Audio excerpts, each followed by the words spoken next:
اب اس پس منظر میں سورۃ الکوثر پر آئیے، گویا کہ اس تاریکی کے پس منظر میں سورج طلوع ہو رہا ہے۔ یہ ہے شمس ہدایت محمد الرسول اللہ صلی اللہ علیہ وسلم کا سراجا منیرا، ان کی شخصیت جو ہے انک لعلی خلق عظیم الصادق المصدوق، ان کا کیا مقام اور مرتبہ ہے۔ فرمایا انا اعطیناک الکوثر، اے نبی صلی اللہ علیہ وسلم، یہاں کاف واحد کا صیغہ ہے، خطاب اجماع ہے کہ یہاں خطاب محمد الرسول اللہ سے شخصاً ہے، جیسے سورۃ الضحیٰ شخصی گفتگو ہے اللہ کی اپنے نبی کے ساتھ، بالکل ذاتی پرسنل سرگوشی کے انداز میں۔ سورۃ الانشراح ذاتی بات ہے کہ جو ہو رہی ہے اللہ کی اور رسول کے مابین ہے۔ اسی طریقے سے یہ سورہ مبارکہ یہ بھی بالکل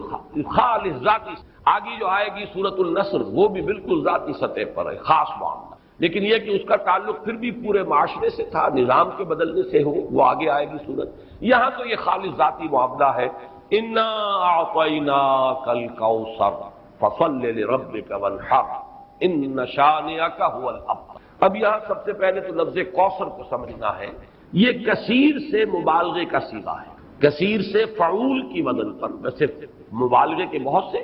اوزان ہیں لیکن یہ کہ ایک وزن جو ہے وہ فعول فعل، تو یہ فعل کے وزن پر یہ مبالغے کا صیغہ ہے، کثرت انتہائی محتاج، اور اس سے مراد ہر خیر، ہر بھلائی، تمام حسنات وہ ہم نے آپ کو نہایت محتاط، نہایت کثرت کے ساتھ عطا کر دی۔ انا اعطیناک الکوثر۔ اب اس میں میں ذرا ذکر کرنا چاہتا ہوں اور خاص طور پہ بعد میں ذرا وضاحت بھی کروں گا کہ مولانا اصلاحی صاحب نے تو اس سورہ مبارکہ کا کوئی خاص حق ادا نہیں کیا ہے، لیکن یہ کہ مولانا مودودی صاحب نے واقعہ یہ کہ حق ادا کیا ہے، جس قدر تفصیل کے ساتھ انہوں نے جو تفاسیر میں اور مختلف اقوال ہیں انہیں جمع کیا ہے باریک بینی کے ساتھ، اس میں بہت محنت یقیناً ان کی لگی ہوگی، جس کے لیے کہ ہمیں ان کا ممنون ہونا چاہیے۔ اور ظاہر بات ہے من لم یشکر الناس لا یشکر اللہ، جو اختلاف ان سے ہے وہ اپنی جگہ پر ہے، لیکن یہ جو ان کی خدمت ہے اس کی قدر کرنا، اور اس کا اگر کوئی فیض کسی کو پہنچے اس پر شکر کرنا، ان کے لیے دعائے خیر کرنا، یہ واجب ہے۔ انہوں نے جو گنتی کی ہے کہ حضور کو کیا کیا خیر اللہ نے عطا فرمائے، اب ایک تو یہ ہے کہ اس کو عام پر جو ہے وہ ملحوظ کیا جائے، اور ایک ہے خاص روایات کے حوالے سے اس کا کیا مفہوم سامنے آتا ہے، تو وہی لغوی بات، اور پھر یہ کہ جو معصور ہے اور منقول ہے مفہوم کوثر کا، یہ دونوں میں آپ کے سامنے رکھ رہا ہوں۔ سب سے پہلی شے جو اللہ نے محمد الرسول اللہ کو کثرت سے عطا فرمائی وہ اخلاق حسن، اس لیے کہ دوسری ہی وحی میں فرمایا وَإِنَّكَ لَعَلَىٰ خُلُقٍ عَظِيمٍ، جس کا لوہا جو ہے وہ خود کفار قریش نے مانا الصادق الامین۔ ابو جہل بھی یہ نہیں کہہ سکا کہ محمد نے کبھی جھوٹ بولا، صاف مانا اس نے صلی اللہ علیہ وسلم کہ انہوں نے کبھی جھوٹ نہیں۔ پھر یہ کہ سب سے بڑا خیر نبوت اور رسالت، نبوت رسالت رحمت ہے، اور رحمت للعالمین بنا کر محمد رسول اللہ صلی اللہ علیہ وسلم بھیجے گئے، تو یہ خیر کثیر، یہ خیر جو ہے نبوت اور رحمت، یہ اپنے منطقی انتہا کو پہنچی ہے، اپنے تکمیلی مرتبے کو پہنچی ہے محمد رسول اللہ صلی اللہ علیہ وسلم کی شخصیت مبارکہ میں، اس اعتبار سے یہ دوسرا ہے۔ پھر جو تعلیمات آپ لے کر آئے، سب سے بڑی شے توحید، پھر وہ نظام توحید جس کا کہ سیاسی سطح پر اس کا نظام خلافت کا ہے، معاشیات میں اس کا نظام امانت اور کفالت کا ہے، یہ سارا نظام جو دیا یہ سب سے بڑا خیر ہے جس کی ضرورت ہے آج نوع انسانی۔ چنانچہ میں نے اسی کتاب میں نبی اکرم صلی اللہ علیہ وسلم کا مقصد بعثت اس میں اس پر بحث کی ہے۔ آج کی انسان کو، آج کی انسانیت کو جو انفرادی اخلاق ہیں، شخصی انسان کی انفرادی سیرت و کردار، اس کی اتنی زیادہ ضرورت نہیں ہے، اور اس میں کوئی نئی چیز نہیں تھے جو محمد لے کر آئے ہو صلی اللہ علیہ وسلم، صداقت، امانت، ایفاء عہد۔ حضرت اسماعیل کے بارے میں آیت آپ کو سنا چکا، کانا صادق الوعد، وعدے کا پورا کرنے والا، جس نے اپنی گردن رکھ دی، چلائیے ابا جان چھری چلائیے، وعدہ کیا تھا ستجدنی انشاءاللہ صابرا، اور پھر گردن ٹکا دی زمین پر، چلائیے چھری اگر آپ پروردگار کا حکم۔ صداقت میں، امانت میں، زہد میں، اللہ تعالیٰ کی طرف رجوع میں، حنانا من لدنا وزکاۃ وکان تقیا، یہ حضرت یحییٰ کی شان۔ البتہ محمد الرسول اللہ صلی اللہ علیہ وسلم نے ایک طرف تو تمام ان اخلاق حسنہ کا گلدستہ اپنی شخصیت میں پیش کی، ایک تو جامعیت کبریٰ ہے، ورنہ تمام انفرادی اقدار جو ہے وہ تو اس سے پہلے مکمل ہو چکی تھی، البتہ سب کو متوازن شکل میں جمع کر دینا، زہد بھی ہو اور ادائے حقوق بھی ہو، دنیا میں رہیں بھی اور پھر یہ کہ دنیا سے لو نہ لگے، شادیاں بھی کریں لیکن یہ ہے کہ اللہ تعالیٰ کی بندگی کے اندر اس سے کہیں کوئی کمی نہ آئے۔ یہ ہے اصل میں کہ جو حضور کا ذاتی سطح پر جو آپ کی کنٹریبیوشن، لیکن اس سے بھی آگے بڑھ کر آپ نے اجتماعی اخلاق اور اجتماعی نظام دیا ہے۔ آج کے انسان کو سب سے بڑی ضرورت اس کی، جب تک نظام عادلانہ نہیں ہے، نظام صحیح نہیں ہے، نظام منصفانہ نہیں ہے، تو ظاہر بات ہے کہ اس کے نیچے اگر ایک ظالمانہ نظام کے نیچے ایک بڑا نیک شخص زندگی گزار رہا ہے تو اس کی انفرادی نیکی اس ظالمانہ نظام کی تقویت کا سبب بن جاتی ہے۔ جیسا کہ میں نے ابھی ایک نقطہ بیان کیا تھا جناح ہال میں، تو سب لوگوں نے اس کو محسوس کیا، ایک دم چوک سے گئے۔ ظالمانہ نظام ہے، جاگیرداری اور سود خوری اور حرام خوری سے دولت کے انبار جمع کیے ہوئے ہیں۔ اس میں اگر آپ کوئی بڑا اچھا قانون بنا دے، 12ویں ترمیم بھی لے آئے، اگر چوری کا ڈکیتی کا خاتمہ ہو جائے تو فائدہ کس کو پہنچے گا؟ ان دولت مندوں کی دولت محفوظ ہو گئی نا، ان حرام خوروں کا جو کچھ دولت کا انبار ہے وہ محفوظ ہوگا نا۔ تو معلوم ہوا بہترین قانون غلط نظام کے تحت تو در حقیقت اس نظام کو قائم رکھنے اور اس کی تقویت کا ذریعہ بنتا ہے۔ تو معلوم ہوا کہ اصل شے نظام ہے، قانون سب سرو کرتا ہے نظام کو، قانون کسی نظام کو چلانے کا ذریعہ بنتا ہے۔ تو اگر نظام ہی غلط ہو تو صحیح ترین قانون بھی در حقیقت ایک نظام غلط نظام کو چلانے کا اور تقویت دینے کا ذریعہ بن جائے گا۔ تو سب سے بڑا خیر جو عطا کیا ہے، جس کے بارے میں اقبال کے وہ 2 اشعار بڑے قیمتی، ہر کجا بینی جہان رنگ و بو، آنکھ از خاکش برویا دارزو، یاد نور مصطفیٰ اورا بہاس، یا ہنوز اندر تلاش مصطفیٰ۔ وہ خیر جو محمد نے دیا تھا صلی اللہ علیہ وسلم، یا تو اسی سے لوگوں نے کچھ مستعار لیا ہوا ہے، اور یا یہ کہ ابھی اس خیر کے لیے، اس خیر کثیر کی طرف نوع انسانی جو ہے اس کی تلاش میں سرگرداں ہے۔ پھر آپ کو جو خیر کثیر دیا، رفعنا لک ذکرک، آپ کا ذکر بلند کیا، آپ کو اتنی بڑی امت دی گئی، ایسے جانثار صحابہ دیے گئے۔ ذرا تقابل کیجئے، کہاں موسیٰ کے ساتھی تھے کہ جب کہا گیا کہ جنگ کے لیے میدان میں آؤ، فاذهب انت وربك فقاتلا انا هاهنا قاعدون، یہ کہہ کر بیٹھ گئے۔ اور کہاں محمد کے ساتھی ہیں صلی اللہ علیہ وسلم، جہاں آپ کا پسینہ گرا وہاں اپنی خون کی ندیاں بہا، یہ محمد کے ساتھی ہیں۔ ایسے جانثار، ایسے اعوان و انصار، ایسے خلفاء ابو بکر اور عمر اور عثمان اور علی جیسے خلفاء رضی اللہ تعالیٰ عنہم اجمعین۔ پھر امت، کتنی بڑی امت، کتنے اولیاء اللہ، کتنے صلحاء، کتنے اتقیاء، کیسے کیسے علماء، کیسے کیسے مجددین امت۔ تو واقعہ یہ ہے کہ ہم نے آپ کو خیر کثیر عطا فرمایا۔ پھر اگرچہ اولاد نرینہ تو نہیں تھی، یہ بھی اللہ کی اپنی ہی کوئی حکمت ہے، اس پر کبھی میں نے گفتگو کی بھی ہے لیکن اس وقت اس کا موقع نہیں ہے۔ لیکن یہ کہ آپ کی صاحبزادی حضرت فاطمہ سے جو اولاد آپ کو، حسنی اور حسینی سید کتنی تعداد میں آج دنیا میں موجود ہیں، ان میں کیسی کیسی شخصیتیں، حسنین حضرت حسن حضرت حسین رضی اللہ تعالی عنہما، پھر بڑے بڑے مجاہدین کبار ان میں اٹھے، حضرت حسن زکیہ اور حضرت زید سے لے کر خود سید احمد بریلوی رحمت اللہ علیہ، یہ کون تھے؟ انہیں اسی خاندان سادات میں۔ تو معلوم یہ ہوا کہ جہاں تک آپ کی اولاد کا تعلق ہے، روحانی اولاد، اور پھر یہ کہ یہ اولاد جو آپ کی بیٹی سے اگرچہ حضرت فاطمہ سے چلی ہے، لیکن یہ کہ اس میں بھی کوئی کمی کا معاملہ نہیں۔ تو یہ تو 5 چیزیں وہ ہیں کہ جو اگر لفظ کوثر کو اس کے لغوی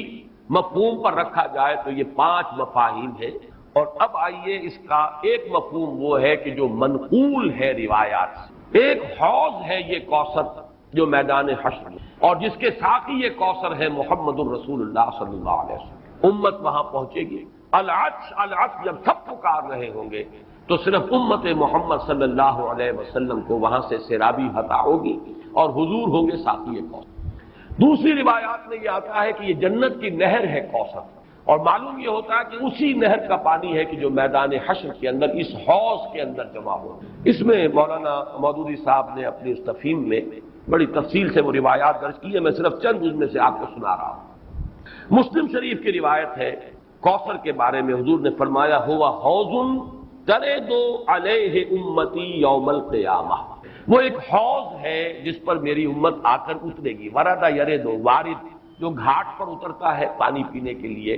اس کے لیے یہ لفظ آتا ہے، میری امت اس گھاٹ پر آ کر سیراب ہو۔ بخاری کی روایت ہے انا فرطکم علی الحوض، اے مسلمانوں میں تم سے پہلے پہنچا ہوا ہوں گا حوض پر، گویا کہ وہاں میں ساقی کا فریضہ سر انجام دوں، میں میزبان ہوں گا حوض کوثر پر، اور وہاں تمہارا انتظار کروں گا، تمہارا استقبال کروں گا۔ انا فرطکم، یہ وہی لفظ ہے کہ جو کم سن بچے فوت ہو جاتے ہیں تو ان کی دعائے جنازہ میں یہ لفظ پڑھا جاتا ہے، اللہم اجعلہ لنا فرطا واجعلہ لنا اجرا وذخرا۔ یہ ہم سے آگے جا رہے ہیں، ہم نے جو بھی ان کی خدمت کی ہے پروردگار اس کو آخرت میں ہمارے لیے ذخیرہ بنا دے۔ اسی طریقے سے بخاری کی ایک روایت اور بھی ہے، انا فرطکم علی الحوض وانا شہید علیکم وانی واللہ لانظر الی حوضی الان،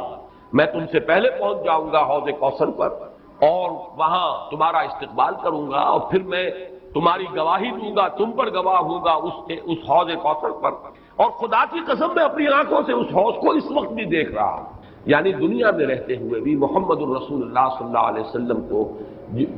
جنت کا مشاہدہ جیسے ایک موقع پر ہوا کہ ایک نماز کے دوران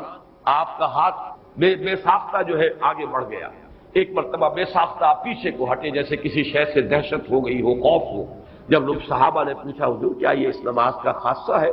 یہ بھی اس کا کوئی جز ہے؟ آپ نے فرمایا نہیں، میرے سامنے جنت لے آئی گئی تھی اور بے اختیار میرا ہاتھ بڑھ گیا کہ میں اس کا کوئی خوشہ توڑ لوں تاکہ تمہیں دوں وہ جنت کا میوہ، اور میرے سامنے دوزخ لے آئی گئی اور اس کا بھبکا جو تھا، اس کی حرارت، اس کی وجہ سے مجھے پیچھے ہٹنا پڑا۔ تو دنیا میں مشاہدہ کرایا جاتا تھا، اس لیے حضور نے فرمایا وَإِنِّي وَاللَّهِ لَأَنظُرُ إِلَىٰ حَوْضِي الْآنَ، میں اس وقت بھی اپنے اس حوض کو دیکھ رہا ہوں۔ البتہ ایک حدیث اور بھی ہے، یہ تو حدیثیں جو ہے بڑی میٹھی میٹھی ہیں، ہم امتی ہیں اللہ کے رسول کے اور ہم پہنچیں گے اور ہمیں حضور جو ہے اس حوض سے پلائیں گے، وہ آپ ہمارے ساقی ہوں گے، آپ میزبان ہوں گے، ہم مہمان ہوں گے۔ لیکن یہ کہ ایک اور حدیث سن لیجئے تو شاید یہ ساری خوشی جو ہے ختم ہو جائے گا۔ امتی سے مراد کیا ہے؟ وہ نہیں کہ جو نسلاً مسلمان ہیں، مسلمانوں کے گھر پیدا ہو گیا، آج کا مسلمان نہیں، حضور کے زمانے کا مسلمان بھی اگر وہ اس معیار پر پورا نہیں اترتا، والعصر ان الانسان لفی خسر الا الذین آمنوا وعملوا الصالحات وتواصوا بالحق وتواصوا بالصبر، تو حضور کا امتی نہیں ہے۔ چنانچہ یہ روایت ابن ماجہ کی ہے، اور کہا یہ جاتا ہے کہ یہ الفاظ آپ نے یوم عرفہ کا جو خطبہ ہے اس میں ارشاد فرمایا، الا انی فرطکم علی الحوض، لوگوں آگاہ ہو جاؤ میں حوض کوثر پر تم سے پہلے پہنچوں گا، واکاثر بکم، اور میں تمہاری کثرت پر فخر کروں گا۔ اتنی بڑی امت، ایسے بھی تو نبی ہوں گے جن کا امتی ایک دو ہی ہوں گے، صرف کتنے ہوں گے؟ حضرت نوح علیہ السلام کے کتنے امتی ہوں گے؟ اس اعتبار سے محمد الرسول اللہ صلی اللہ علیہ وسلم کے امتی انا وکاثر بکم فلا تسودوا وجہی، تو دیکھنا اس روز میرا منہ کالا نہ کر دینا، میرا چہرہ جو ہے تمہارے اعمال کی وجہ سے مجھے پشیمانی نہ ہو، میرا چہرہ جو ہے سیاہ نہ کر، یہ صدمے اور رنج سے جو چہرہ سیاہ ہو جائے، جو قرآن مجید میں آیا یوم تبیض وجوہ وتسود وجوہ، جس دن بہت سے چہرے بہت سے روشن ہوں گے، تر و تازہ ہوں گے، تابناک، اور بہت سے چہروں پر سیاہی تھپی ہوئی ہوگی۔ فلا تسودوا وجہی انی مستنقذ اناسا ومستنقذ اناس منی، بہت سے لوگوں کو میں چھڑانے کی کوشش کروں گا فرشتوں سے، وہ پکڑ کر لے جانا چاہیں گے، اور بہت سے لوگ مجھ سے چھڑا لیے جائیں گے، لے جائے جائیں گے، وہ میرے امتی نہیں ہوں گے۔ فاقول یا رب اصحابی، میں کہوں گا اے رب یہ تو میرے ساتھی تھے،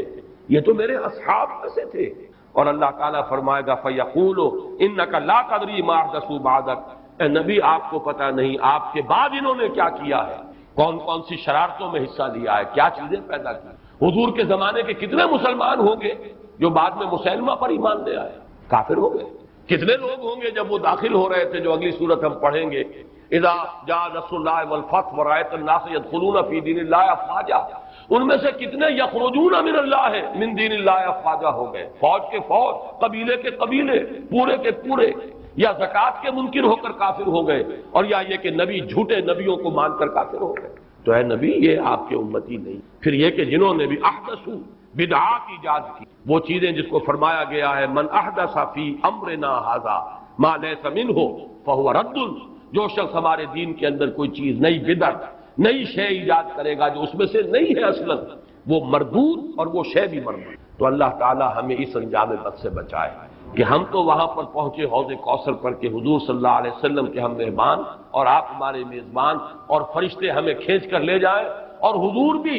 پکارتے رہ جائیں میری امت ہے، کہاں لے کر جا رہے ہو، اور آپ کو جواب ملے کہ نہیں اے نبی آپ کو معلوم نہیں، فیقول انک لا تدری ما احدث بعدک، اے نبی آپ کو پتہ نہیں آپ کے پیچھے کیا کرتے ہیں۔ اس سے ان لوگوں کے خیال کی بھی نفی ہو جانی چاہیے جو سمجھتے ہیں کہ ہر شے جو ہے بعد میں جو ہوئی ہے وہ حضور کے علم میں ہے، ورنہ تو یہ الفاظ کہتے ہیں آپ کو پتہ نہیں انہوں نے آپ کے بعد کیا کیا ہے۔ جو بھی اللہ بتاتا ہے، جو چیز پہنچانا چاہتا ہے پہنچتی ہے۔ جیسے آپ کی حیات دنیاوی کے دوران بھی جو اللہ علم دیتا تھا آپ کو علم ہو جاتا تھا، جو اللہ تعالیٰ کی طرف سے نہیں دیا گیا تو اس معاملے میں آپ بشر ہیں، انسان ہیں، بات آپ کو معلوم نہیں۔ بعد میں بھی جو چیزیں اللہ اب بھی عالم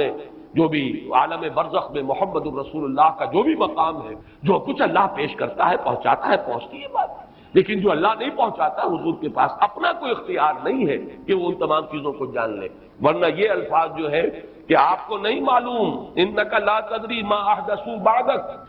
اپنے زمانے کے لوگوں کا بھی جو بعد میں حشر ہوا وہ اس حدیث کی روح سے ثابت ہو رہا ہے کہ حضور کو بتایا جائے گا کہ آپ کو معلوم نہیں، آپ دھوکہ نہ کھائیں کہ یہ آپ کے زمانے میں ایمان لے آئے تھے لہذا آپ کے صحابی ہیں، بعد میں جو کچھ انہوں نے کیا ہے وہ آپ کو معلوم ہے۔ بہرحال یہ ہے حوض کوثر اور وہ نہر کوثر جو حضور کو عطا فرمائی گئی۔ میں بعض روایات میں آتا ہے خاص طور پر کہ اس کی لمبائی اتنی ہوگی جتنی ایلاک جو یہ بندرگاہ ہے جس سے کہ سن 67 کی جنگ شروع ہوئی تھی، بلاکیٹ کر دیا تھا صدر ناصر نے، تو سن 67 کی عرب اسرائیل جنگ شروع ہوئی۔ یہ خلیج ایلا کے بالکل ٹپ کے اوپر جا کر بحر احمر جو ہے ریڈ سی اوپر جا کر تقسیم ہو جاتا ہے دو کھاڑیاں، ایک خلیج سویس ہے مغرب کی طرف جا رہی ہے، شمال مغرب کی طرف، ایک ہے یہ خلیج عقبہ اور یہ ہے در حقیقت جو کہ شمال مشرق کی طرف جا رہی ہے۔ اس کے ٹپ پر یہ ایلا، اور یہی وہ جگہ ہے جہاں پر کہ وہ یہود کا وہ قبیلہ آباد تھا جنہوں نے کہ شریعت کا مذاق اڑایا تھا اور پھر انہیں بندر بنا دیا تھا۔ یہاں سے لے کر عدن تک یعنی کل بحیرہ احمر جو ہے ریڈ سی اس کی لمبائی اس حوض کی لمبائی ہو، اور فرمایا آپ نے کہ ایلا سے لے کر جحفہ تک یہ جدے اور رابی کے درمیان ایک بندرگاہ ہے، اتنی اس کی چوڑائی ہوگی تقریباً نصف۔ اس سے بعض لوگوں نے خیال کیا ہے کہ شاید یہ بحر احمر جو ہے اسی کو اس حوض کی شکل دے دی جائے، اور اس لیے یہ چیز جڑتی ہے کہ بعض روایات سے معلوم ہوتا ہے میدان حشر در حقیقت یہی میدان عرفات ہے، ہر سال اسی کا گویا کہ ریہرسل ہوتا ہے، جیسے کفن کی دو چادریں ہماری ہوں گی ویسے ہی دو چادریں لے کر آدمی میدان عرفات کے اندر حاضر ہو اور اس کو کھینچ دیا جائے گا، وَإِذَا الْأَرْضُ مُدَّتْ، اس کو کھینچا جائے گا، اسی سے جگہ سے وہ کھینچایا جائے گا اور وہ بن جائے گا میدان حشر۔ اور ظاہر بات ہے کہ پھر اسی حشر میں یہ حوض کوثر ہو سکتا ہے کہ بحر قلزم ہی کو اللہ تعالیٰ اس وقت وہ شکل دے دے، اس کا پانی انتہائی شیریں ہوگا، شہد سے زیادہ میٹھا، دودھ سے یا چاندی سے زیادہ سفید، اور اس کا جو پھر حوض کے جو تہ کے اندر کنکر پڑے ہوں گے وہ سچے موتی ہوں گے اور زمرد ہوں گے اور قیمتی پتھر ہوں گے۔ یہ اس حوض کی شان ہے۔ اللہ تعالی ہمیں اس حوض پر پہنچائے اور محمد الرسول اللہ صلی اللہ علیہ وسلم کے دستے مبارک سے ہماری وہ جو اس وقت کی تشنگی ہوگی اسے سیرابی عطا فرمائے۔ انا اعطیناک الکوثر، میں نے لفظ کوثر کے ضمن میں دونوں باتیں عرض کر دیں، اس کو لغوی اصل پر رکھیے تو وہ سب کوثر ہے، ساری خیرات و حسنات جو اللہ نے عطا فرمائی،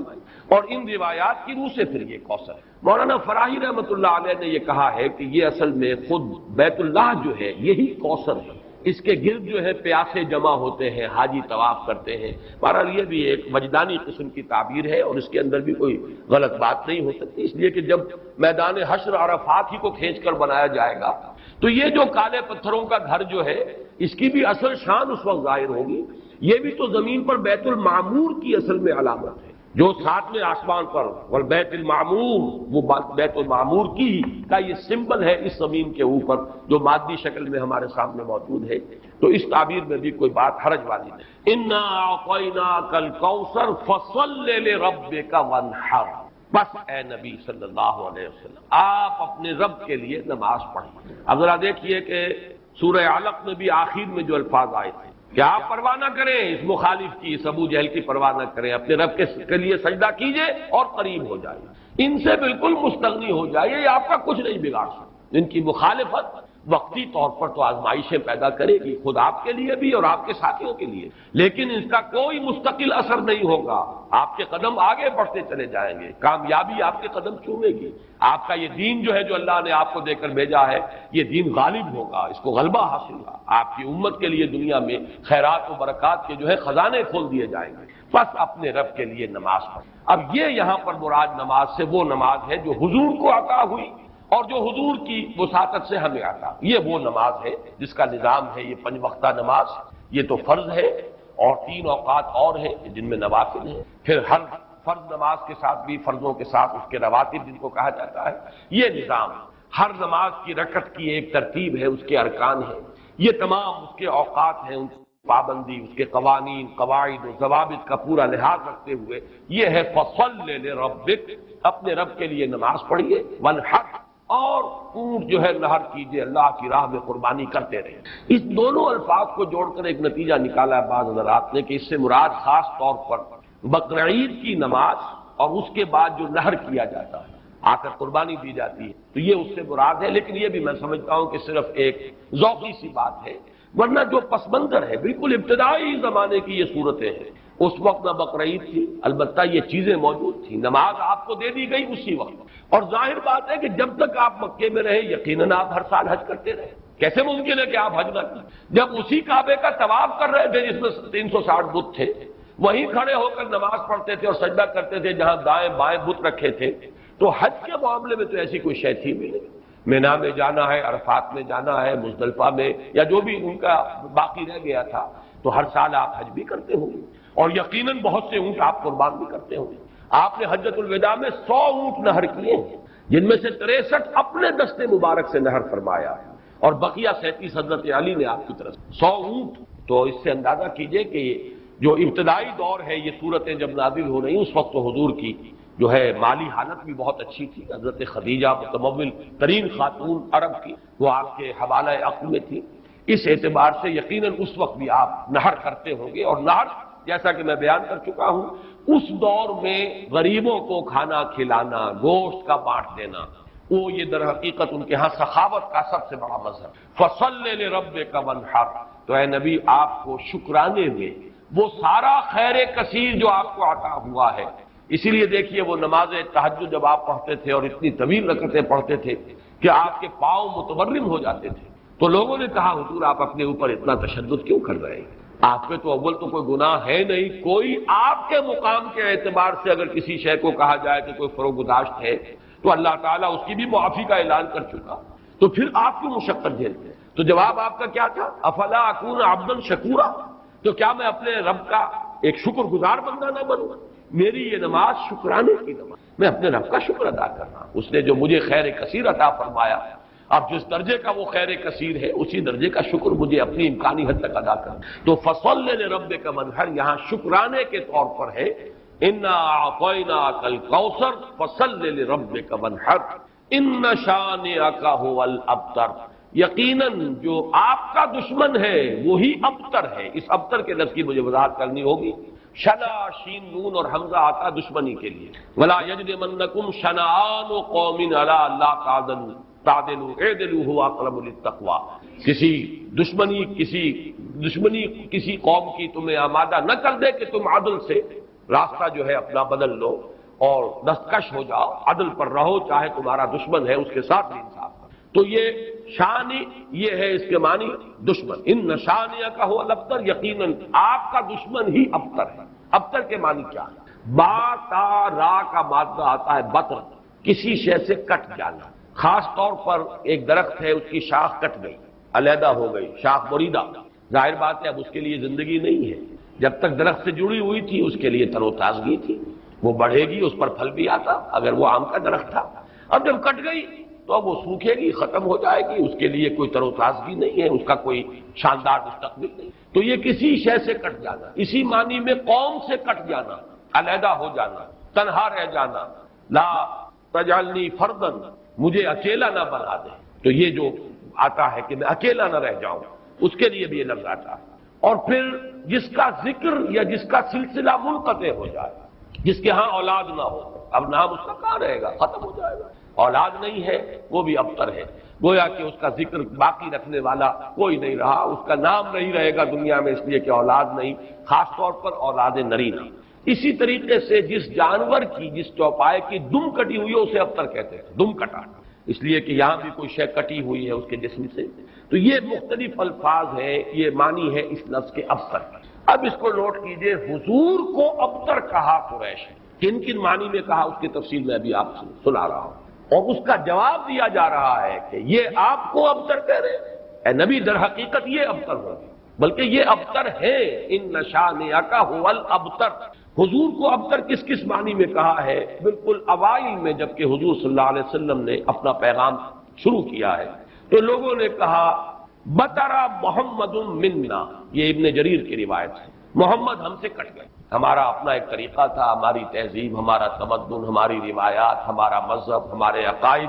اب محمد ہم سے کٹ گئے تو اس کا مطلب یہ ہے کہ یہ شاخ سوکھ جائے گی۔ یہ اگر جمعیت کے ساتھ رہتے، پوری اپنی قوم کے ساتھ رہتے تو ان کے لیے بھی شاندار مستقبل تھا، اب ان کا مستقبل بہت تاریک ہے۔ یہ بالکل ایسی بات ہے جیسے واصل بن عطا، یہ شاگردوں میں سے تھا حضرت حسن بصری رحمۃ اللہ علیہ کے، وہ تابعین میں سے ان کا شاگرد اور بڑا ذہین شاگرد، لیکن اس نے مسئلہ تقدیر پر، جبر و قدر پر بحثیں شروع کی، تو جب اس طرح کی باتیں اس نے کہی کہ جو اہل سنت کے شایان شان نہیں، تو پھر حضرت حسن بصری نے اسے اپنے درس سے نکال دیا اور کہا کہ اعتزل عنا، یہ ہم سے علیحدہ ہو گیا، اب اس کا راستہ علیحدہ ہے، اس کا ہم سے کوئی تعلق نہیں۔ اسی اعتزل عنا سے اعتزال کا مذہب بنا ہے، اور معتزلہ کہلاتے ہیں علیحدہ ہو جانے والے لوگ۔ تو اسی طریقے سے قوم کا پہلا ریئیکشن یہ تھا حضور صلی اللہ علیہ وسلم کے بارے میں کہ بطرا محمد منا، محمد ہم سے کٹ گیا صلی اللہ علیہ وسلم۔ اسی طریقے سے ایک مرتبہ قریش کی بڑی کوئی چوپال کے اندر ان کی بڑی مجلس تھی، اور کعب بن اشرف جو ہے وہ آیا ہوا تھا یہودی مدینہ منورہ سے، اس وقت تک تو یثرب تھا، ابھی کہاں مدینہ منورہ، اس وقت تک تو یثرب ایک بستی تھی، اس کا نام یثرب، وہ تو حضور ہجرت فرما کر گئے تو پھر وہ مدینۃ النبی اور المدینۃ المنورہ بنا ہے۔ تو وہاں لوگوں نے کہا، حضور کا ذکر کیا، اس نے پوچھا ہوگا کہ سنا ہے آپ کے ہاں کوئی ہے جس نے نبوت کا دعویٰ کیا ہے، تو الفاظ نقل کیے ہیں بزار نے حضرت ابن عباس رضی اللہ تعالی عنہما سے، الا تری الی ھذا الصبی المنبتر، دیکھتے نہیں ذرا تم، الا تری، یہ وہی ارایت الذی، یہ ان کے ہاں تعجب کی بات ہوتی تھی، ذرا دیکھو تو، تعجب بھی تحقیر بھی، یہ ہمارا ایک بچہ ہے۔ اب دیکھیے بچہ کہہ رہے ہیں، حضور اس وقت 42-43 سال کے ہوں گے، لیکن یہ انداز حقارت ہے، یہ تحقیر۔ پھر یہ کہ یہ لوگ ہوں گے 60 65 70 کے، یہ بڑے چودھری بیٹھے ہوئے، تو ان کے لیے تو وہ نوجوانی کی جو عمر ہے وہ 42-43 سال، وہ بھی گویا کہ بچہ ہونے کی بات ہے۔ الا تری الی ھذا الصبی المنبتر من قومہ، جو کٹ گیا اپنی قوم سے، یزعم انہ خیر منا، اور سمجھتا یہ کہ یہ ہم سے بہتر ہے، اس کا دین ہمارے دین سے بہتر، اس کا عقیدہ توحید ہمارے عقیدہ شرک سے بہتر، وَنَحْنُ أَهْلُ الْحَجِيجِ وَأَهْلُ الصَّدَانَةِ وَأَهْلُ السِّقَايَةِ، حالانکہ ہم حاجیوں کا بندوبست کرنے والی قوم ہیں، ان کی میزبانی کرتے ہیں، انہیں پانی پلاتے ہیں۔ یہ جب الفاظ میں پڑھ رہا تھا آج تو مجھے وہ آیت یاد آئی سورہ توبہ کی، اجعلتم سقایۃ الحاج وعمارۃ المسجد الحرام کمن آمن باللہ والیوم الآخر وجاہد فی سبیل اللہ، اللہ پر ایمان لانا، یوم آخر پر ایمان لانا اور جہاد کرنا، یہ ہے اصل اعمال۔ یہ حاجیوں کی کوئی خدمت کر لی، پانی پلا لیا، تم نے اس کو بڑی اونچی نیکی سمجھا ہوا ہے۔ تو یہ بھی منبتر اس شخص کو کہیں گے جو کٹ گیا اپنی قوم سے۔ سب سے زیادہ تلخ انداز میں جو بات کہی گئی حضور کے بارے میں، اور ابتر کا لفظ آپ کے بارے میں استعمال ہوا، اور یہ سمجھیے کہ یہ بھی دنات اور پستی کی انتہا تھی۔ حضور کے دوسرے صاحبزادے حضرت عبداللہ کا جب انتقال ہوا، یہ ذرا نافلہ تعلق کے درجے میں نوٹ کر لیجئے کہ حضور کی صاحبزادیاں اور آپ کو 2 بیٹے، 4 بیٹیاں اللہ نے حضرت خدیجہ کے بطن سے عطا فرمائی۔ آپ کی کسی اور زوجہ سے اولاد نہیں، صرف ایک کنیز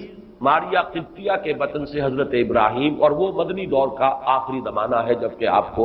وہ اللہ نے بیٹا عطا فرمایا، وہ بھی کم سنی ہی کے اندر فوت ہو حضرت ابراہیم۔ تو یہ جو ترتیب ہے حضور کی اولاد میں، سب سے بڑے تھے قاسم، اسی لیے ابو القاسم آپ کی کنی ہے۔ اس کے بعد حضرت زینب، اس کے بعد عبداللہ، حضرت عبداللہ حضور کے دوسرے بیٹے، اور پھر 3 بیٹیاں ام کلثوم اور فاطمہ اور رقیہ رضی اللہ تعالی عنہم وعنہن، ان سب سے اللہ تعالی راضی ہو۔ یہ آپ کی اولاد ہے۔ پہلے قاسم فوت ہو گئے تو چلیے ایک بیٹا عبداللہ ابھی آپ کے پاس ہے۔ جس رات ان کا بھی انتقال ہو گیا، اس کے بعد چرچا ہوا محمد ابتر ہو گئے۔ چنانچہ سب سے زیادہ کمینگی کا مظاہرہ جو ہے ابو لہب نے کیا، پڑوسی تھا حضور کا۔ اب بھی آپ جہاں جاتے ہیں تو حضور کا گھر اور پھر اس کے ساتھ ہی وہ ابو لہب کا گھر جو ہے، اس کے اب تو نشان باقی رہ گئے، صرف باقی اب سب ختم ہوا، بڑے بڑے محل بن گئے ہیں ان کے آس پاس، بڑی عمارتیں بن گئی ہیں۔ ابو لہب دوڑا دوڑا گیا ہے اسی شب، ادھر انتقال ہوا ہے عبداللہ کا، اور وہ دوڑا ہوا گیا، اس نے جا کے خوشخبری دی، بطر محمد اللیلہ، آج کی رات محمد کی جڑ کٹ گئی، محمد ابتر ہو گیا صلی اللہ علیہ وسلم۔ گویا کہ خوشخبری دے رہا، یہ دنات اور پستی کی انتہا ہے۔ اس کو نوٹ کر لیجئے کہ اب آگے چل کر سورۃ اللہب اب دور نہیں رہی ہے، شاید اگلے ہی درس میں ہم تینوں صورتیں پڑھیں گے، سورہ کافرون، سورہ لہب اور سورۃ النصر۔ آج جیسے دو پڑھ رہے ہیں، پچھلے درس میں بھی دو صورتیں پڑھی تھی، اگلے درس میں تین صورتیں پڑھیں گے انشاءاللہ العزیز۔ بدترین انسان، ارذل الخلائق جو تھا حضور کے دشمنوں میں، وہ ابو لہب، قریب ترین عزیز، حضور کا سگا چچا، لیکن یہ کہ بدترین دشمن، اور دشمن بھی دشمن میں فرق ہے۔ خدا پنج انگوش یکساں نہ کر، نہ ہر مرد، نہ ہر زن استو، نہ ہر مرد مرد، خدا پنج انگوش یکساں نہ کر۔ آپ کے موافقین اور مومنین بھی برابر نہیں تھے، کہاں حضرت ابو بکر رضی اللہ تعالی عنہ، کہاں اس دور کے کوئی عام صاحب، پھر آپ کے دشمن بھی برابر نہیں تھے۔ تو بدترین دشمن یہ ابو لہب ہے، اور اندازہ کیجئے اس کی دنات کا کہ بطرا محمد اللیلہ، آج کی رات محمد کی جڑ کٹ گئی، ابتر ہو گئے محمد، معاذ اللہ۔ یہی لفظ کہے تھے پھر عاص ابن وائل سہمی، جو آپ کے دشمنوں میں سے، مخالفین میں سے بہت بڑا چودھری تھا، ان محمد ابتر، اب تو محمد ابتر ہو گئے، ان کی جڑ کٹ گئی، لا ابن لہ یقوم مقامہ بعدہ، ان کا کوئی بیٹا رہا ہی نہیں کہ جو ان کی جگہ، ان کے مقام پر، ان کی جگہ پر کھڑا ہو، جانشین بنے، ان کے مشن کو آگے لے کر چلے۔ فَإِذَا مَاتَ انقطع ذِكْرَهُ، جب محمد اب فوت ہو جائیں گے تو ان کا ذکر بھی منقطع ہو جائے۔ یہ وہ ابتر کا مفہوم جس کا کہ تقابل ہم کریں گے، اِنَّا وَرَفَعْنَا لَكَ ذِكْرَكَ، وہ کہہ رہے تھے کہ ذکر منقطع ہو جائے گا، اور سورۃ الانشراح میں اللہ کی طرف سے نوید آئی، وَرَفَعْنَا لَكَ ذِكْرَكَ، ہم نے تو آپ کا ذکر بہت بلند کر دیا۔ تو یہ ہے اِنَّ شَانِئَكَ هُوَ الْأَبْتَرُ، اے نبی آپ ابتر نہیں ہوں گے، آپ کو تو ہم نے خیر کثیر عطا فرمایا، آپ کا ذکر بلند کیا، آپ کی مانوی اولاد، آپ کی امت، کتنے بڑے بڑے اولیاء اللہ، صوفیاء، اہل اللہ، اتقیاء، صلحاء، مجددین، علماء، جن کے بارے میں علماء امتی کا انبیاء بنی اسرائیل، وہ سب آپ کی مانوی اولاد۔ پھر آپ کی صاحب دادی حضرت فاطمہ سے جو اولاد چلے گی، اس کا جو مقام و مرتبہ دنیا میں ہوگا، تو آپ ابتر نہیں ہیں معاذ اللہ۔ جیسے سورہ نون کے شروع میں فرمایا، نون والقلم وما یسطرون ما انت بنعمت ربک بمجنون، اور کچھ دنوں کے بعد دیکھ لیں گے کہ کون مجنون تھا، محمد مجنون تھے معاذ اللہ، یا ابو جہل مجنون تھا اور پاگل ہو گیا تھا، اس کی مت ماری گئی تھی۔ فَسَتَنظُرُ وَيَنظُرُونَ بِأَيِّكُمُ الْمَفْتُونُ، یہ میں بھول رہا ہوں آیت، آپ بھی دیکھ لیں گے اور یہ بھی دیکھ لیں گے کہ کون تھا جو کہ بچل گیا تھا اور جس کی مت ماری گئی تھی۔ اسی طرح یہاں فرمایا اِنَّ شَانِئَكَ هُوَ الْأَبْتَرُ۔ درس تو مکمل ہوا، اب ذرا بعض ضمیمیں ہیں، ان کو چونکہ آئندہ کے درس سے بھی تعلق ہے، اور جیسے میں نے مولانا فراہی رحمۃ اللہ علیہ کے بارے میں اپنے پچھلے درس میں کچھ عرض کیا تھا کہ اگرچہ ان کا بہت اونچا مقام ہے میری نگاہ میں، لیکن وہ سائنٹیفک ریشنلزم، سر سید کی صحبت کی وجہ سے اور ان کے زیر اثر آنے کی وجہ سے کسی نہ کسی درجے میں متاثر ہو گئے تھے، جو سورہ فیل میں انہوں نے تمام جو مفسرین اور تمام معصور جو تفسیر ہے اس کو چھوڑ کر ایک علیحدہ رائے اختیار کی۔ اسی طرح چند باتیں آج میں عرض کرنا چاہتا ہوں۔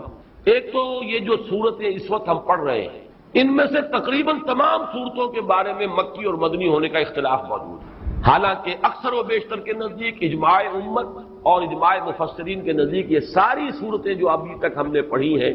یہ مکی ہے، لیکن مدنی کی روایات بھی موجود ہیں۔ خاص طور پر اس سورہ مبارکہ کے بارے میں تو ایک ایسی روایت ہے جو مسلم شریف میں بھی ہے، مسند احمد میں بھی ہے، سنن ابی داؤد میں بھی ہے، سنن نسائی میں بھی ہے، اور حضرت انس رضی اللہ تعالی عنہ سے مروی ہے۔ حضرت انس حضور کے خادم خاص رہے مدنی دور میں۔ اب ظاہر بات ہے وہ واقعہ بیان کر رہے ہیں، وہ کہتے ہیں کہ ایک روز حضور ہمارے مابین تشریف فرما تھے اور کچھ گفتگو ہو رہی تھی، اچانک کچھ آپ کو ایک خاص اونگ کی سی کیفیت آپ پر طاری ہوئی، یعنی آپ نے آنکھیں بند کی اور اس کے بعد آپ نے آنکھیں کھولی تو آپ کے چہرے پر مسکراہٹ تھی، تبسم تھا۔ آپ نے پوچھا کس بات پر؟ آپ نے فرمایا کہ مجھ پر سورت نازل ہوئی ہے، اور پھر بسم اللہ پڑھ کر آپ نے انا اعطیناک الکوثر فصل لربک وانحر ان شانئک هو الابتر، یہ سورہ مبارکہ سنیں۔ اب یہ روایت اتنی قوی ہے کہ اس کی بنا پر کچھ حضرات کی رائے ہے، اکرمہ اور مجاہد اور قتادہ، اور اس کو امام مسلم نے بھی تسلیم کیا، اور الاتقان میں امام سیوطی نے بھی اسے مدنی صورت قرار دیا، جبکہ حضرت اب ابن مردویہ سے یہ مروی ہے کہ ابن عباس، عائشہ اور ابن زبیر رضی اللہ تعالی عنہم یہ سب کے سب اسے مکی قرار دیا اور جمہور مفسرین نے اسے مکی قرار دیا۔ میں نے خاص طور پر آج بات اس لیے بیان کی ہے کہ ان چھوٹی صورتوں کے بارے میں اکثر و بیشتر کے بارے میں اختلاف ہے، نمبر ایک۔ نمبر دو یہ کہ اصل میں اس میں جو تعویل ہو جاتی ہے، اور بہت سی صورتوں کے بارے میں کہا گیا یہ 2 دفعہ نازل ہوئی، سورہ اخلاص مکے میں بھی نازل ہوئی، مدینے میں بھی نازل ہوئی، فلاں صورت مکے میں بھی نازل ہوئی، مدینے میں بھی نازل ہوئی۔ یہ دو دفعہ کے نزول کا مطلب کیا ہے؟ ہوتا یہ تھا کہ قرآن مجید ظاہر بات ہے کہ اس طریقے سے مصحف کی شکل میں تو موجود تھا ہی نہیں، کسی کچھ صورتیں یاد ہیں، کسی کو کچھ صورتیں یاد ہیں، ابھی پورا قرآن نازل بھی نہیں ہوا۔ یہ تو یوں سمجھیے کہ مدنی کے دور کے بھی انتہا پر جا کر پورا قرآن بنے گا، تو وہ اتنا چرچا نہیں تھا لوگوں کے مابین۔ اور وہ صورتیں کہ جو مکی دور میں نازل ہوئی تھی، جب وہ حالات و واقعات ایسے ہوتے تھے مدنی دور میں بھی کہ جن پر ان صورتوں کے مضامین کا انطباق ہوتا تھا، تو حضور اس وقت جب پڑھتے تھے تو لوگ یہ سمجھتے تھے یہ ابھی نازل ہوئی، حالانکہ وہ اصل میں مکے کے دور میں نازل ہو چکی۔ لیکن یہ کہ جیسے کہ انطباق ایسا ہو جاتا ہے، وہ واقعہ بہت ہی مشہور ہے کہ سورہ آل عمران میں وہ آیت موجود ہے وَمَا مُحَمَّدٌ إِلَّا رَسُولٌ قَدْ خَلَتْ مِن قَبْلِهِ الرُّسُلُ أَفَإِن مَاتَ أَوْ قُتِلَ انقلبتم عَلَىٰ أَعْقَابِكُمْ۔ لیکن جب حضور کا انتقال ہوا ہے اور حضرت عمر پر ایک جذباتی کیفیت طاری ہوئی اور تلوار کھینچ کر آپ بیٹھ گئے کہ جو کہے گا کہ محمد کا انتقال ہو گیا اس کی گردن اڑا دوں گا، پھر حضرت ابو بکر آئے، سیدھے گئے حجرہ عائشہ میں۔ حضرت عائشہ ان کی اپنی صاحبزادی ہے، وہاں تو کوئی حجاب نہیں، پردہ نہیں، حضور کا جسد مبارک وہاں تھا اور چادر پڑی ہوئی تھی اوپر، چادر ہٹائی،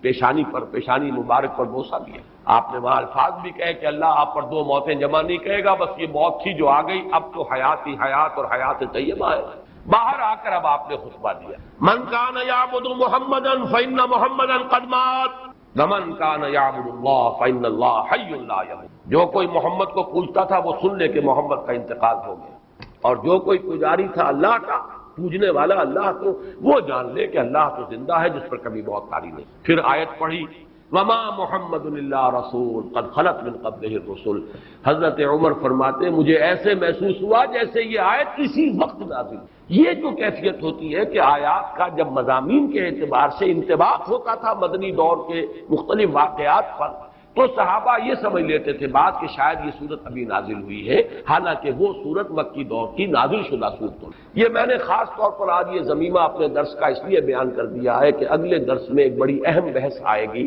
سورۃ النصر کے زمانہ نزول کے بارے میں۔ میری رائے چونکہ اس کے بارے میں نے کافی غور و خوض کیا ہے، اور جس رائے پر میرا دل ٹھکا ہے وہ عام جو تفاسیر میں رائے ہے اس سے مختلف ہے، اس لیے میں نے یہ پورا مضمون آج تمہیداً بیان کر دیا کہ خود اس سورہ مبارکہ کے بارے میں مسند احمد ابن حنبل، صحیح مسلم اور سنن ابی داؤد اور سنن نسائی کی روایت کے برعکس جمہور مفسرین نے، ان کے نزدیک اس روایت کی روح سے یہ مدنی ہے، لیکن جمہور مفسرین نے اس کو مکی قرار دیا۔ تو گویا کہ اس میں رائے قائم کرنے کا موقع ہے، امکان ہے، اور انسان جو ہے مضمون کی دلالت کے اعتبار سے مضمون کیا ہے صورت کا کوئی نہ کوئی رائے قائم کر سکتا۔ اب دوسری بات میں عرض کر رہا ہوں، آج میں نے تذکرہ کیا تھا اور وہ میں نے جیسے کہ پچھلی مرتبہ عرض کیا تھا، اب یہ مصحف کا درس، قرآن مجید کا درس مسلسل اب ختم ہوا چاہتا ہے۔ میں سمجھتا ہوں کہ 2 نہیں تو میکسیمم 3 نشستوں میں ہم پہنچ جائیں گے اختتام تک۔ تو چند باتیں میں اپنے اس درس میں ریکارڈ کرا رہا ہوں تاکہ کچھ پتہ نہیں دوبارہ پھر یہ کہیں درس جو ہے شروع ہو تو زندگی میں کتنی مہلت ملے، کہاں تک میں پہنچ پاؤں۔ تو چند باتیں جو ہیں وہ افادہ عام کے لیے میں چاہتا ہوں کہ ابھی وہ نوٹ ہو جائیں، رجسٹرڈ ہو جائیں اور وہ ریکارڈ ہو جائیں۔ اور چونکہ میں نے اپنی 4 سورسز قرار دی، علامہ اقبال، ڈاکٹر رفیع الدین ایک سورس ہے، لیکن وہ کوئی مفسرین میں سے ہے ہی نہیں، ایک فکر ہے، ان کا سوچ ہے، تعبیر کی ہے انہوں نے۔ علامہ اقبال کو میں اس دور کا سب سے بڑا ترجمان القرآن مانتا ہوں۔ عظمت قرآن کا جتنا انکشاف اس شخص پر ہوا میرے نزدیک کسی دوسرے شخص پر نہیں۔ یہ میرا وہ قول ہے جس کو میں کھلم کھلا کہتا ہوں، بغیر بلا خوف تردید کہتا ہوں، لیکن بہرحال مفسر نہیں، میں نہ عارف، نہ مجدد، نہ محدث، نہ فقیہ۔ اور دوسرا جو ہے وہ شیخین، شیخ الہند، شیخ الاسلام، شیخ الہند مولانا محمود حسن کا ترجمہ، اور شیخ الاسلام مولانا شبیر احمد عثمانی کے حواشی، یہ عروۃ الوثقیٰ ہے جس کو میں نے مضبوطی سے تھاما ہے۔ سلف کے ساتھ میرا رشتہ اس حدیث اور اس ترجمے اور تفسیر کے حوالے سے قائم ہے، اسلاف کے ساتھ میں جڑا ہوا ہوں، یہ العروۃ الوثقیٰ اس کی وضاحت میں کر چکا۔ لیکن استفادہ زیادہ جو میں نے کیا ہے وہ دوسرے دو شعبے ہیں، مولانا فراہی اور ان کے شاگرد مولانا اصلاحی، مولانا ابوالکلام آزاد اور ان کے مانوی جانشین مولانا سید ابو العلا مودود۔ ان میں سے دو حضرات کے ساتھ میری طویل ایسوسیشن رہی ہے، جماعت اسلامی کے ساتھ مولانا مودودی کے ساتھ، پھر مولانا اصلاحی صاحب کے ساتھ اس سے بھی طویل۔ اس پہلو سے میں ان دونوں کے مابین جو بھی کوئی ربط اور تعلق ہے یا جہاں جہاں مجھے اختلاف ہوتا ہے میں اس کو خاص طور پر بیان کر دیتا ہوں، وہ کسی قد کی وجہ سے نہیں ہے، بلکہ اس لیے کہ چونکہ میں نے ان سے بہت کچھ فیض حاصل کیا، لہذا جہاں مجھے ان کی کسی رائے سے اختلاف ہے اسے میں نوٹ کروا دوں، تاکہ وہاں میری رائے جو ہے یہ نہ سمجھی جائے کہ میری رائے بھی وہی ہے جو مولانا مودودی کی ہے یا مولانا اصلاحی کی۔ بہرحال اس وقت جو بات مجھے نوٹ کرانی ہے وہ یہ ہے، کیونکہ میں نے آج کہا تھا کہ تفسیر سورہ کوثر کا جب میں نے تقابلی مطالعہ کیا، مولانا اصلاحی صاحب نے تو کچھ بھی نہیں لکھا اور کوئی اس پر محنت نہیں کی، کوئی حق ادا نہیں۔ مولانا فراہی کی کچھ چیزیں نقل کی جیسے سورہ فیل میں نقل کی ہیں، اسی طریقے سے سورہ کوثر میں نقل کر دی، لیکن یہ کہ مولانا مودودی نے تفہیم میں واقعہ یہ کہ حق بڑی محنت کی، ساری معلومات جمع کر۔ البتہ ان دونوں میں جو ایک فرق و تفاوت ہے اس کے اعتبار سے دو پوائنٹ نوٹ کر لیں۔ مجھ سے بہت سے لوگ مشورہ مانگتے ہیں کہ آپ کون سی تفسیر ریکمنڈ کرتے ہیں، تو میں ہمیشہ یہ کہا کرتا ہوں کہ مولانا مودودی کی تفہیم اگر صرف آپ پڑھتے ہیں تو حواشی جو ہے شیخ الہند کے اور شیخ الاسلام کا ترجمہ اور حواشی وہ ضرور شامل ہے۔ تدبر قرآن پڑھتے ہیں تو اس کے ساتھ بھی اس کو ضرور شامل کیجیے۔ اس کی کیا وجہ ہے؟